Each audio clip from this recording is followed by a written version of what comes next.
साजनमा सखी ट्रक के ड्राइवर है हमारो साजनमा सखी टेम्पू के ड्राइवर है। टेम्पू के ड्राइवर हाकिन बारउलो फरवा है आहे देखिए के छौरी सन के मांग हकिन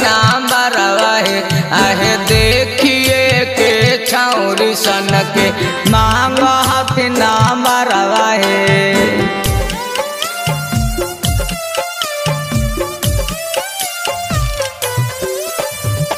म्यूजिक बाय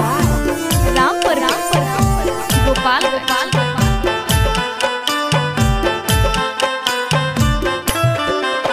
आहे पिया हाथिन महुआ दरुआ कर हाथिन खोटनिया है आहे आवा हाथिन घरवा नाही फूटलई करमिया है आहे फूटलई करमिया हावे बरलो फरवा है आहे देखिए के छौरी सन से मांग हथिन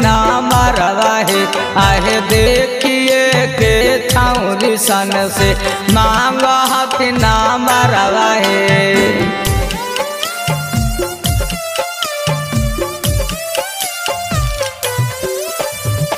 म्यूजिक बाय रामपुर गोपाल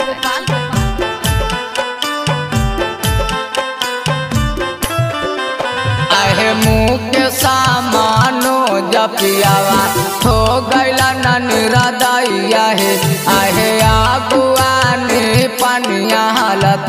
मिथुना बिहारिया है आहे मिथुना बिहारिया हालत बारउलो फरवा है आहे देखिए के छौरी सबके मांग हथिन बरवा है आहे देखिए के छौरी सबके मांग हथिन